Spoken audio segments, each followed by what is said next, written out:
Hi viewers, இன்றைக்கி என்ன பார்த்திங்கன்னா ஒரு சத்தான ஹெல்த்தியான பிரேக்ஃபாஸ்ட்டாகவும் கொடுக்கலாம், இல்லை ஈவினிங் ஸ்நாக்ஸாகவும் கொடுக்கலாங்க. அதுக்கு கருப்பு உளுந்து ஒரு 3/4 கப்பும் 1/4 கப்பு பைத்தம்பருப்பும் கொஞ்சம் ஒரு 4 ஸ்பூன் புழுங்கல் அரிசியும் எடுத்துக்கோங்க. ஊற வச்சிட்டேங்க. ஒரு 2 ஹவர்ஸ் ஊற வச்சுட்டு அதுக்கப்புறம் அதை குக்கரில் போட்டுட்டு அது கூட பார்த்திங்கன்னா நான் கொஞ்சோண்டு உப்பு போட்டு ரொம்ப கொஞ்சமாக, ஏன்னா நான் வெல்லம் சேர்க்கப்புறேன், அதனால் கொஞ்சம் உப்பு போட்டு ஒரு 5-6 விசில் எடுக்கணும். ஒரு விசில் சிம்மில் வச்சுட்டு எடுங்க. நல்லா இதுமாதிரி குழஞ்சி வரணும். அது கூட நான் என்ன பண்ணுறேன், வெல்லத்தை இடித்து இதுமாதிரி பாகு மாதிரி காய்ச்சி வடிகட்டி இதில் ஊற்றிடுறேங்க. நல்லா மிக்ஸ் பண்ணுங்கள், மசிச்சிருங்க. மசித்த உடனே உங்களுக்கு இதுக்கு என்ன டேஸ்ட்டுக்கு போகிறீங்கன்னா ஏலக்காய் பவுடருங்க, கொஞ்சோண்டு சுக்குப்பொடி, இது எல்லாமே போட்டுட்டு நீங்கள் நல்லா மிக்ஸ் பண்ணிக்கோங்க. சுக்குப்பொடி ஏன் போடுறோன்னா இதில் கேஸ் ட்ரபிள் உருவாக்குற இதுவும் இருக்குங்க. கொஞ்சமாக சுக்குப்பொடி சேர்த்துக்கோங்க. பாருங்கள், இதை நல்லா மிக்ஸ் பண்ணிக்கோங்க.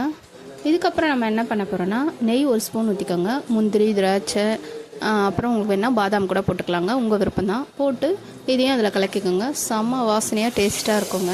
நான் சாப்பிட்டா ரொம்ப டேஸ்ட்டாக இருந்தது, என் பையனுக்கும் பிடிச்சிருந்தது. இது எல்லாருமே சாப்பிடுங்க, ரொம்ப ரொம்ப ஹெல்த்தி. வெல்லம் சாப்பிட விருப்பம் இல்லைன்னா நீங்கள் உப்பு போட்டு சாப்பிட்லாங்க, அது உங்கள் விருப்பம் தாங்க. அதுக்கு தேங்காய் திருவெல்லாம் போட்டு சேர்த்துக்கலாம், இன்னும் கலக்கலாக இருக்கும். கருப்பு உளுந்த தோலோடு சாப்பிடுங்க, அப்போ தான் ரொம்ப சத்துக்கள் கிடைக்கும். இதில் என்னென்ன சத்துக்கள் இருக்குதுன்னு பாருங்கள்.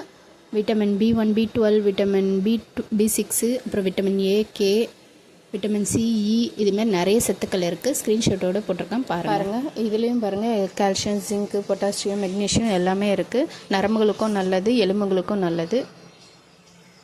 இந்த வீடியோ உங்களுக்கு பிடிச்சிருந்தா லைக் பண்ணுங்கள், ஷேர் பண்ணுங்கள், சப்ஸ்கிரைப் பண்ணுங்கள்.